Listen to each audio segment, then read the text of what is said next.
Berhenti bicara tentang masa lalu. Saatnya menatap masa depan. Bersama Ishak Rafiq, Direktur Eksekutif Masa Depan Institut. Rakyat Indonesia menghendaki Prabowo menjadi pemimpin Asia dengan memanage semuanya.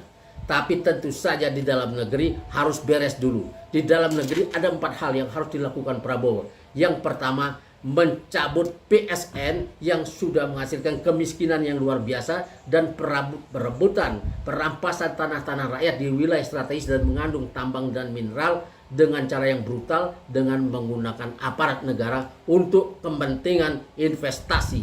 Jadi ada 30 grup usaha, 30 konglomerat besar yang mendapatkan keuntungan dari sini, dan ini telah dilegalkan lewat Undang-Undang Omnibus Law Cipta Kerja yang melegalkan itu.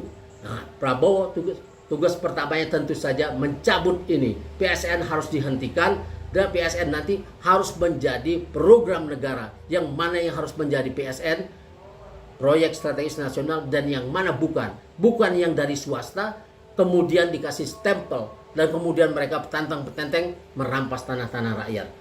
Jadi itu Undang-Undang Omnibus Law Cipta Kerja ini harus dicabut karena 2 hal. Pertama, dia bisa merebut tanah-tanah rakyat, kemudian dia bisa membuat tenaga kerja kita di negeri sendiri menjadi kuli kontrak seumur hidup karena tidak pernah diangkat.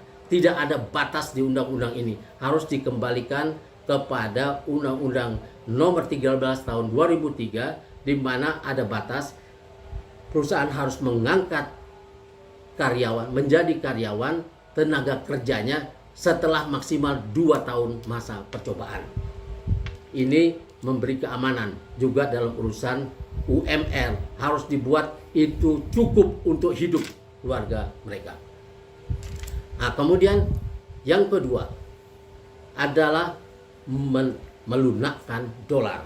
Artinya pemerintah harus melakukan kontrol devisa seperti Cina melakukannya. Cina bisa memiliki devisa yang begitu besar karena dia mewajibkan kepada para pelaku ekonominya untuk menaruh duitnya di bank sentral Cina minimal 1 tahun. Dan dengan ini dia punya devisa yang sangat besar. Indonesia harus melakukan itu. Kita tahu 2023 kita memiliki surplus perdagangan internasional 234 miliar dari komoditas batu bara dan perkebunan. Tapi duitnya 234 miliar US dollar ini tidak mampir di BI sehingga tidak bisa dipakai oleh pemerintah. Dan malah pemerintah utang-utang swasta itu ketika jatuh tempo pemerintah harus menyediakan dolarnya sehingga nilai rupiah terus saja mengkeret dan kita kesulitan dan makin tergantung pada utang. Jadi ini kontrol devisa ini kalau bisa dilakukan 234 miliar itu yang tidak masuk itu menjadi masuk. Maka devisa kita 135 ditambah 234 kalau dulu dikontrol menjadi hampir 400 miliar US dollar mendekati India 2011. Tapi kalau kita lakukan terus pada zaman Prabowo ini kontrol devisa, maka dalam waktu 1 tahun mungkin kita akan memiliki devisa sampai 700-800 miliar US dollar atau bisa 1 triliun. Dan kalau kita memiliki 1 triliun US dollar, maka dolar akan bisa lunak terhadap rupiah dan kita bisa kembali ke managed floating rate. Jadi ini nilai tukar kita manage kembali seperti dulu sehingga mungkin nilai rupiah terhadap dolar nanti mungkin menjadi 2000 dan ini akan membuat harga-harga turun, tarif listrik turun, BBM turun dan harga makanan turun dan kita akan hidup sangat menyenangkan. Itu yang kedua. Yang ketiga, Prabowo harus melakukan land reform. Artinya Prabowo harus membagi tanah-tanah kosong ini kepada petani-petani kita sendiri, bukan mendatangkan petani dari negeri lain.